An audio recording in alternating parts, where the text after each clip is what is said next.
Почитувани гледачи, добар ден или добро вечер за кого како. Денеска е сабота и време за уште едно издание на емисијата низ призма на телевизија Сонце. Како што знаете, викенд изданијата низ призма се премиерни изданија започнуваат веднаш по вестите. Во денешното издание на емисијата низ призма ќе позборуваме малку повеќе за енергетската ефикасност и изградбата на енергетско ефикасни објекти.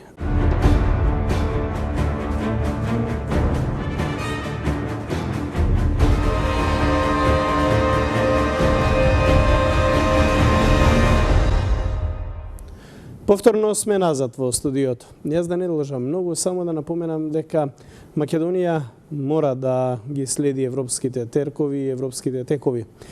Енергетската ефикасност е во центарот на вниманието не само во Македонија, туку и во Европа, бидејќи се повеќе е тема на разговори и преговори меѓу сите оние интелектуалци во земјава.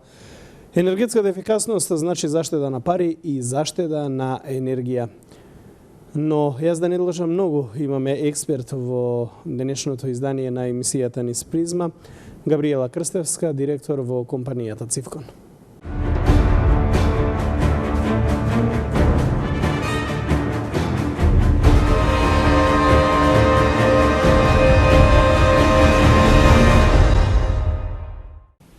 Се повеќе се зборува за енергетска ефикасност во Македонија, некако овој проект заостанува од секаде во светот. Ме интересира ваше размислување докаде е со примената на енергетската ефикасност и колку таа реално се применува во градбите во Македонија, без разлика дали станува збор за градби кои што си ги инвестираат приватни собственици или станува збор за веќе постоечки изградени згради. Па, точно е тоа дека самиот поим како енергетска ефикасност е поприлично експлоатиран и користен во секојдневието, без оглед за кој тип на објекти зборуваме, дали зборуваме за стамбени згради, за индустријски објекти и така натаму, производствени погони. Се повеќе инвеститорите имаат желба и се насочуваат во сферата на енергетската ефикасност и сакаат да нивните објекти бидат изградени според таков еден систем. Колкава е примената, тоа е прилично тешко да се каже, од принцип што секој од изведувачите веќе има намера и се повеќе сакаат да имплементираат да кажам елементи кои што ќе ја зголемат вредноста на објектот, меѓутоа претпоставувам дека заради цената на чинењето на реалното добивање на енергетската ефикасност, добар дел од изведувачите и инвеститорите на крајот сепак се одлучуваат да инвестицијата нив ги чини поприлично поевтино од она кое што би значело да се изведе градбата според стандард кој што ќе значи комплетно добивање на таа енергетска ефикасност. Еден од ние како фирма Цивкон во Македонија одиме во сферата на енергетската ефикасност, меѓутоа со подобрувањето на квалитетот на градбите преку имплементација на елементи кои што за сега се уште во Македонија не се применуваат и не се застапени, бидејќи претпоставувам желбата за и можноста да пазарот ги прифати новините е на поприлично ниско ниво во Македонија, бидејќи докажано е дека било какви новитети и промоции многу тешко промените влегуваат на пазарот во Македонија. И таа е основната причина заради која што ние како компанија одиме во насока на имплементирање на енергетска ефикасност, меѓутоа со воведување на нови системи, односно на нови компоненти кои што до сега не се познати на пазарот во Македонија. Многу кога ќе се спомене енергетска ефикасност, многу од граѓаните веднаш помислуваат на тоа да се заменат вратите и прозорите и да се направи некоја нова фасада.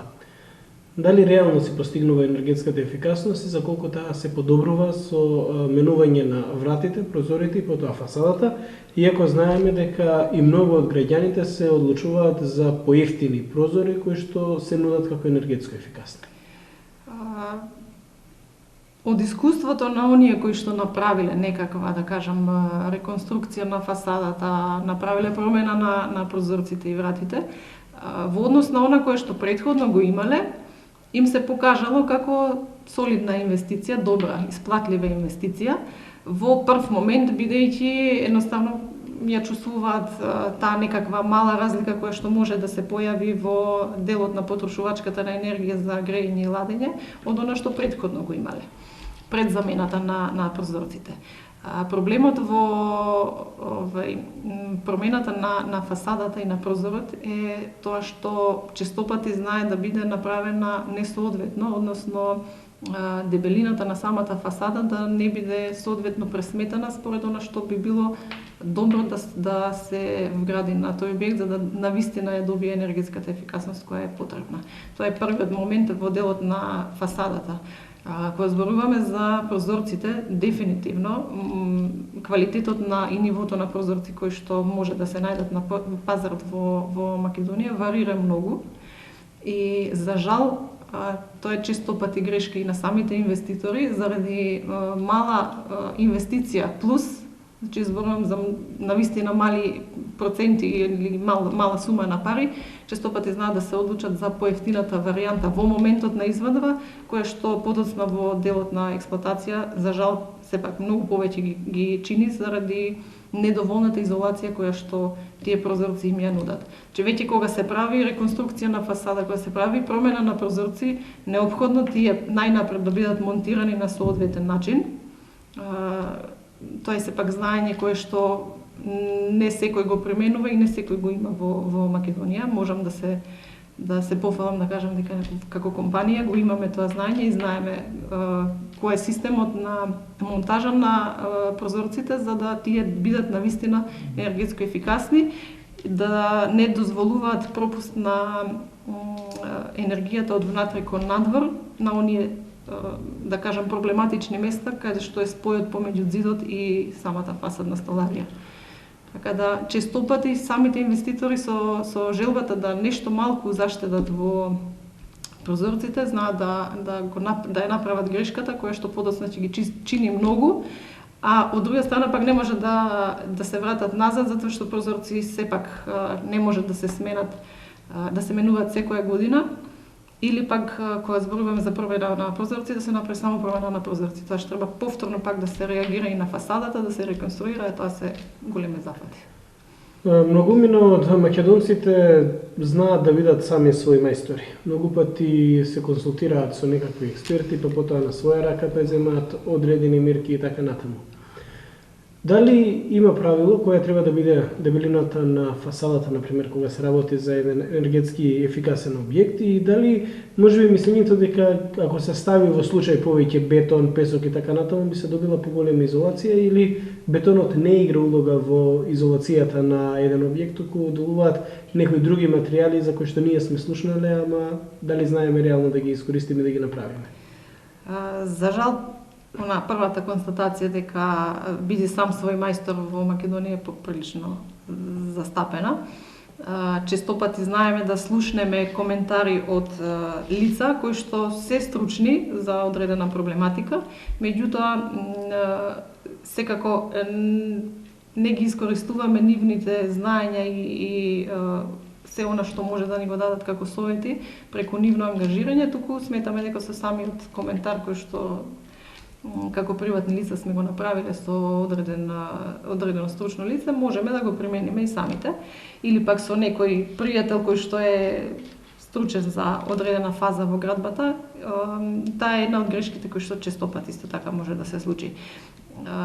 Има елементи кои што знаат да придонесат во енергетската ефикасност на посебен тип на градба, меѓутоа доколку таа енергетска ефикасност пак се примени односно тие елементи се применат на објект кој што тоа нема да го дозволи, може да се појави мувла, да се појават одредени аномалии внатре во самиот простор, бидејќи нема да биде постигнато се она кое што е неопходно за да тој објект функционира на соодветен начин. Например, не знам, ако изолацијата е преддебела, Прозорците се премногу енергетско, да кажам, ефикасни, доколку кај цевките на канализацијата и така натаму се направи преголемо заптивање на сите оние можни позиции каде што може да има загуба на енергија, тогаш автоматски доаѓа до заптивање на протокот на воздух, циркулацијата на воздух, која што е сепак неопходно за да може да функционира објектот и да се избегне било каква појава на преголема разлика во температурата. Тогаш такви локации, имало и такви случаеви, се појавува во таквите објекти мувла.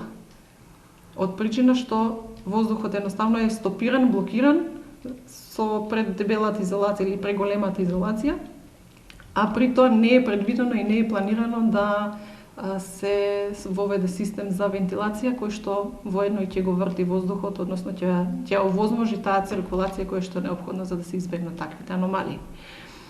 Не постои пропишана дебелина на фасадата. Тоа е поприлично зависи од локацијата на објектот, каде е лоциран. Во Македонија претежно се користи дебелина на фасада од 5 см. Ние како компанија промовираме дебелина на фасада од минимум 10 см, која што веќе навистина може да ја пружи енергетската ефикасност, односно онаа заштита која што би требало да ја даде фасадата. Конкретно, вие спомнавте дека употребувате материјали кои што досега ги нема во Македонија. Ајде сега малку по-конкретно ме интересира кои се тие материјали, како изгледаат и како реално тие се употребуваат. Што е она што македонските граѓани не го знаат, што е она што голем дел од фирмите во Македонија се уште го немаат постигнато и направено. Кои се тие проблеми, кои се тие точки каде што може да се загуби енергетската ефикасност или да се загуби онаа топлотно-звучна изолација.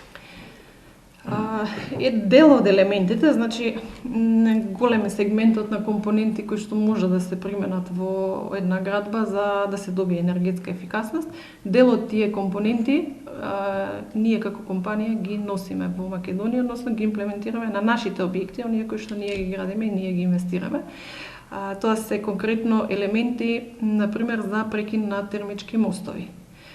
Елементот за прекин на термички мост е тоа се повторно елементи кои што доаѓаат од Западна Европа, претежно од Германија, бидејќи Германија сметаме за земја која што е далеку отидена веќе со енергетската ефикасност, бидејќи кај нив енергетската ефикасност на ниво на потрошувачка од 40 киловат-часови по метар квадратен на годишно ниво за грејење и ладење веќе одамна е дојдена како регулатива. Тоа е од оние стандарди кои што кај нас важат, се уште многу далеку.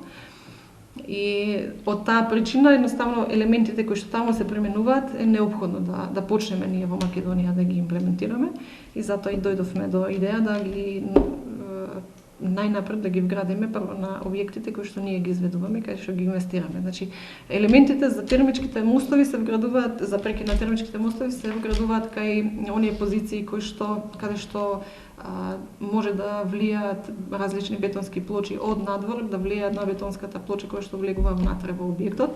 Такова е ситуацијата конкретно со балконите, бидејќи сите сме сведоци дека балконите се позициите каде што, односно вратата од балконот, доколку подот го пипнеме и ја почувствуваме неговата температура, ја забележиме дека е драстично поладна, односно малте не е идентичен на температурата која што е надвор на таа плоча.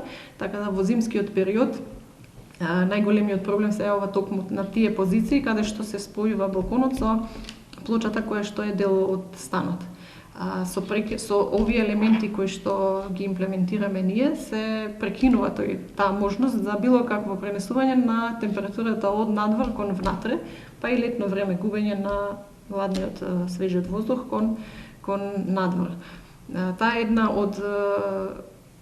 е еден од производите за кој што без кој што едноставно не би можеле да зборуваме за енергетска ефикасност доколку не биде имплементиран точно во овие позиции, на овие позиции каде што може да се појави термички мост, односно неизбежно се појавува доколку балконот виси надвор од објектот. И со нивната примена едноставно веќе се енергетската ефикасност на објектот станува реална, не само декларативна и не само нешто што би значило некаква промоција или маркетинг за продажба. Овие елементи се едни од тие. Уште нешто кое што исто така влие на квалитетот, не влие на квалитетот не влие на енергетската ефикасност, меѓутоа влие на животот на луѓето зборувам конкретно за стамбените згради.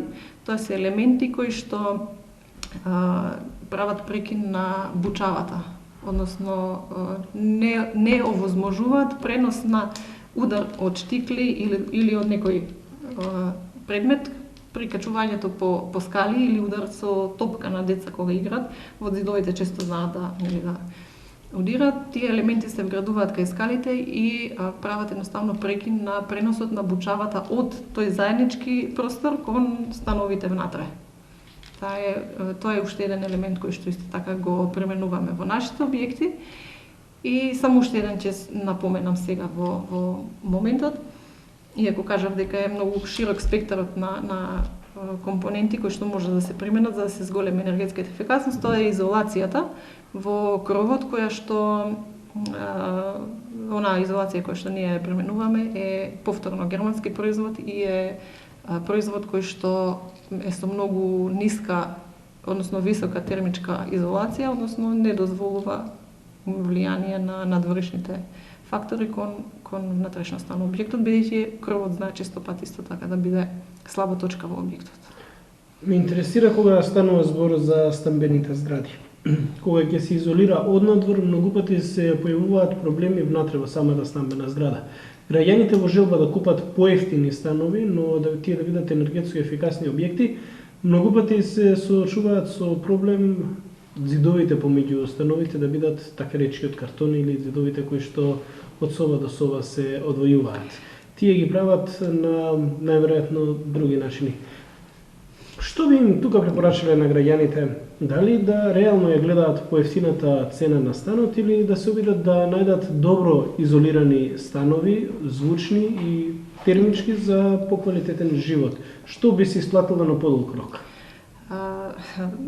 Интересното е тоа што западните држави веќе во голема мера не ја мерат само енергетската ефикасност, односно не сметаат дека на животот воопшто и на трошоците на живот влие само потрошувачката на енергија. На трошоците на живот влијаат многу и сите оние издатоци кои што ги даваме за здравство и за лекување во ситуации кога имаме едноставно неудобен живот. На удобноста многу влие секоја бучава која што може да придонесе за едноставно неквалитетно спиење или неквалитетен одмор или неквалитетно живење едноставно во делот кој што е наша интима и дел каде што треба да се релаксираме. Честопати од борбата и желбата за намалување на цената на чинење на инвестицијата, предпоставуваме дека таа е причината заради која што инвеститорите се одлучуваат за помала изолација или никаква изолација помеѓу становите, без при тоа да се обрне внимание каков ќе биде квалитетот на живот на луѓето кои што понатака ќе го експлоатираат и ќе живеат во објектот. Дефинитивно жалосното, односно лошото во градежништво, не е жалосно, лошото во градежништвото е тоа што кога купуваме готов стан, не сме во можност да утврдиме што е она што е позади лицето, односно позади шминката.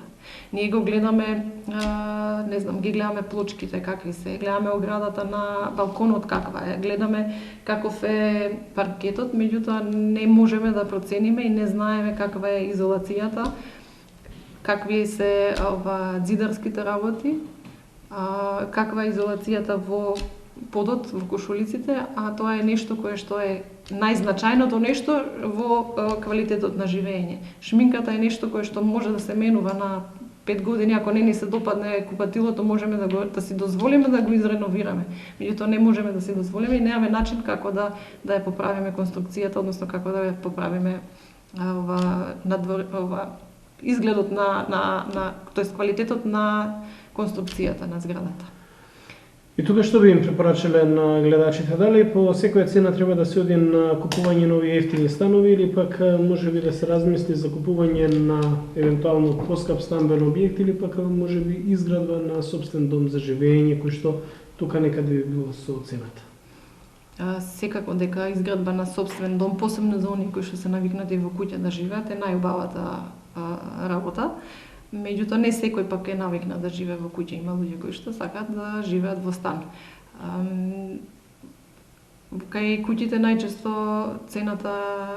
на цената најмногу влијаат плацот, односно вредноста на самиот плац, така да претпоставувам дека да е причината заради која што многу посебно од младите брачни парови се одлучуваат за купување на стан наместо куќа. Цената дефинитивно не е нешто кое што треба да ни биде основно мерило при купување на стан. Цената во првиот момент, пак ќе напоменам, во моментот на инвестицијата, на купувањето на станот е првиот момент кој што го гледаме сите и кој што сакаме да му посветиме внимание. Меѓутоа треба да добро да се размисли што е она што за цената го добиваме. Најдобро е доколку при купување на стан се консултираат стручни лица кои што може да дадат мислење за квалитетот и начинот на кој што е изградена одредена градба, или пак доколку е возможно да си дозволиме купување уште во моментот на изградба, тогаш е можеби најдобро затоа што можеме да ги видиме евентуалните начини на изведба и изградба.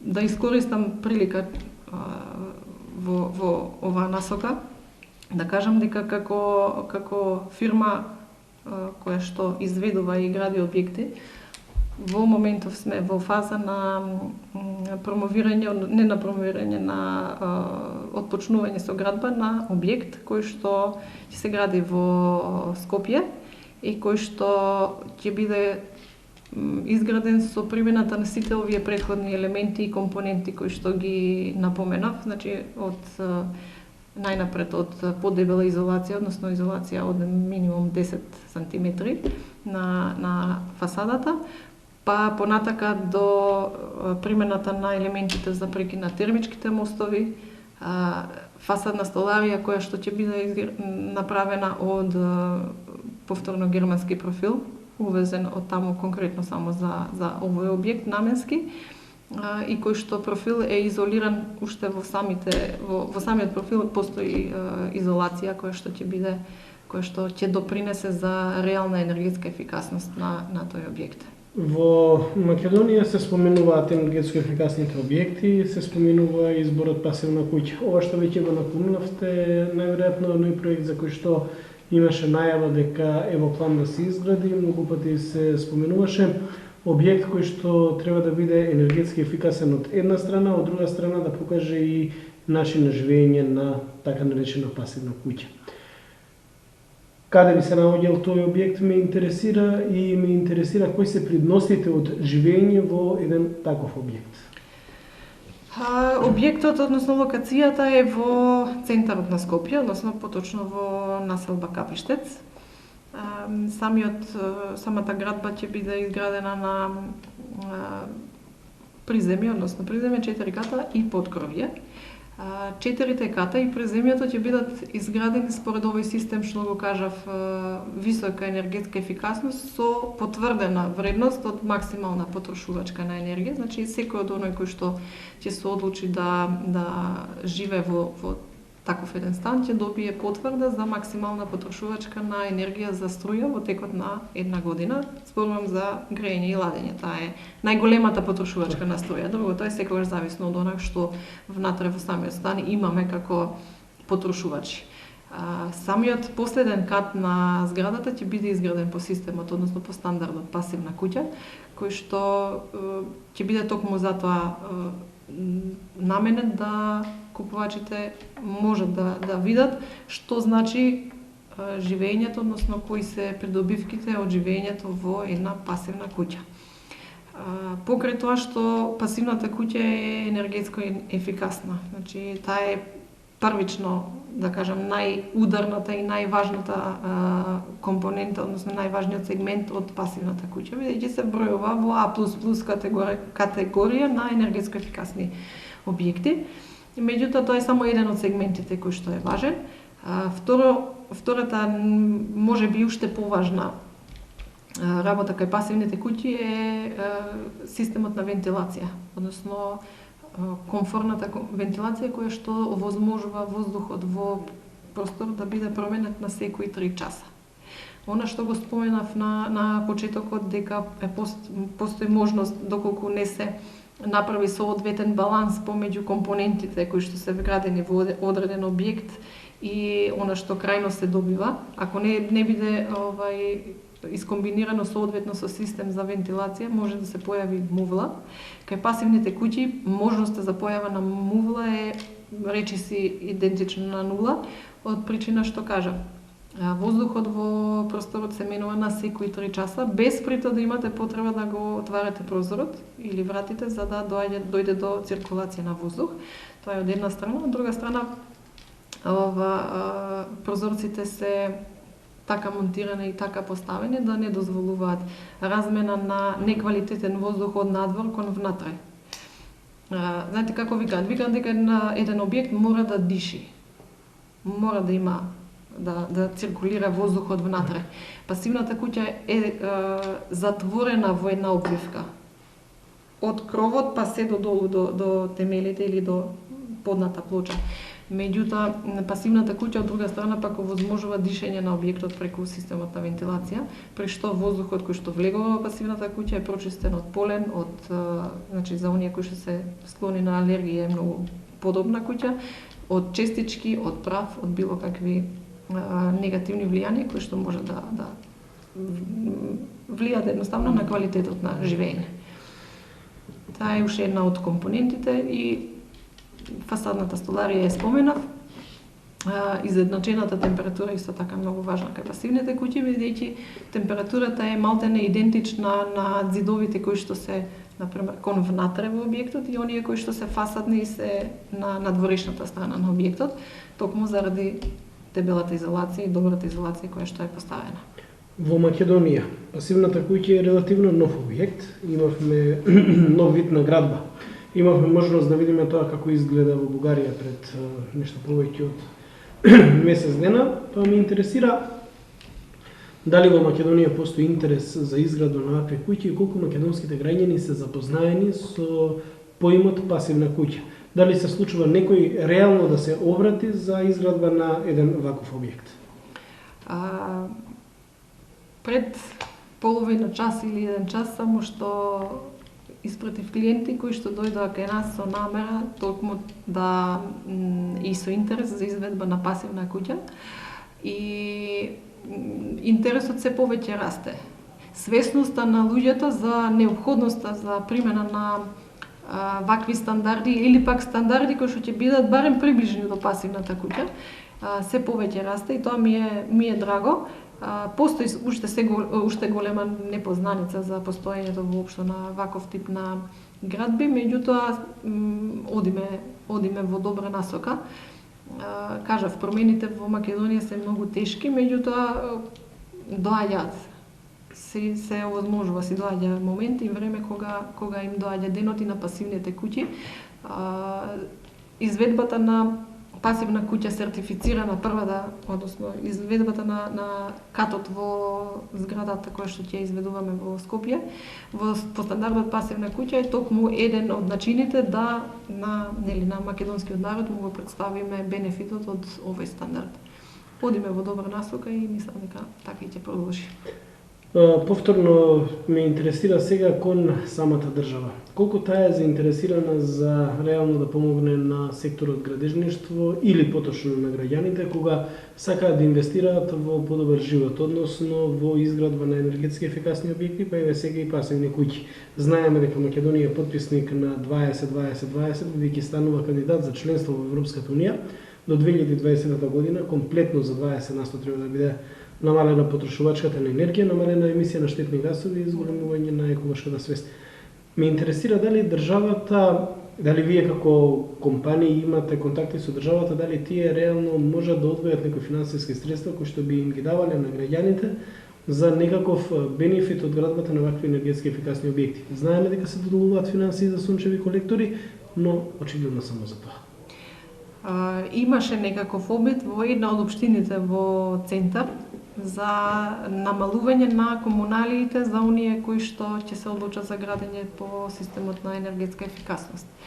Не сите општини го имаат тоа како можност, меѓутоа би значило голема добивка, односно голема помош, доколку општините би можеле да размислуваат во таа насока, да барем дел од комуналиите кои што би требало да се дадат за изведба на одредена градба, доколку таа на крајот, откако ќе се изведе, се утврди дека навистина енергетски ефикасно или ги исполнува одредените стандарди кои што се предвидени со елаборат некаков за термофизика, тогаш во такви ситуации би значило многу, па макар и 20%, 25% да се намали вредноста на комуналите. Со тоа многу поголем дел од инвеститорите би се одлучувале да одат во насока да инвестираат во енергетската ефикасност наместо парите што ќе ги дадат на општината, да ги инвестираат во енергетска ефикасност. Таа е еден од добрите начини за промоција на такво нешто. Во развиените држави, за секој оној кој што ќе се одлучи да гради по системот на енергетска ефикасност, добива поволности и кредитни линии кои што се дури со само 1% камата на годишно ниво. Од страната на банките во Македонија такво нешто за жал се уште не ни размислуваат воопшто во таа насока. Дефинитивно е неопходно да се направи некое поместување за да самите приватни инвеститори, значи сега ја изземам државата како инвеститор во градбите кои што ги прави. Значи зборувам за приватните инвеститори, бидејќи дури 40% од потрошувачите на електрична енергија во Македонија се домаќинства. Ако ние ги едноставно подпомогнеме државата, ако ги подпомогне приватните инвеститори и домаќинствата да вложат во енергетска ефикасност и во реконструкција, тогаш дефинитивно, ако земеме бројката од 40% дека на потрошувачка на енергија може драстично да се намали, тогаш неопходно едноставно такви методи се применат.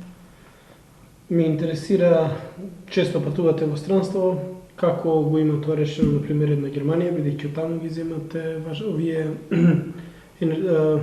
дополнителни компоненти за изградба на енергетско ефикасни објекти.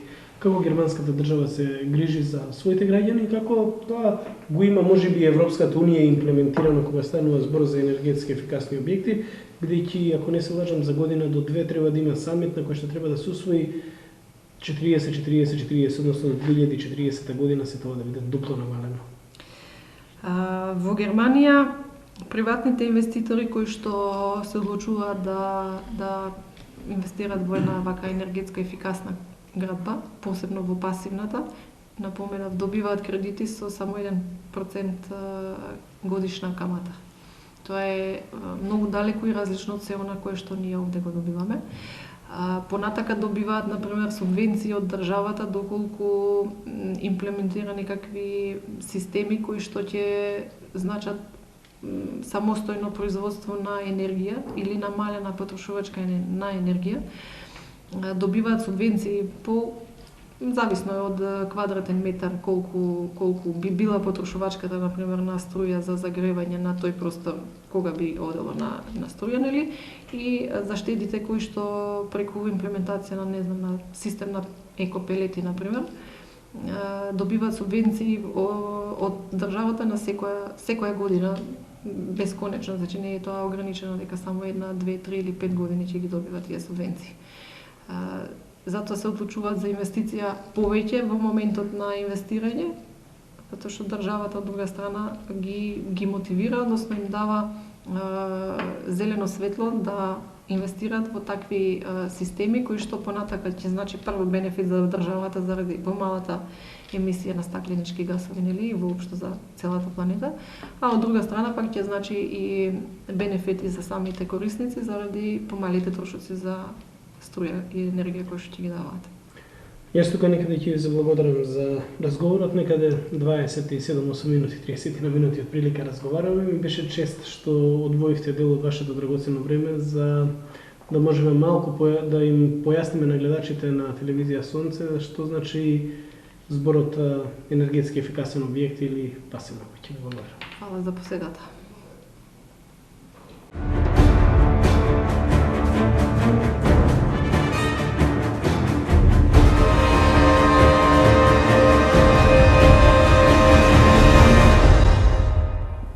Со ова го завршуваме денешното издание на емисијата Низ призма. Ви посакуваме пријатен остаток од денот со нашата програма. До гледање.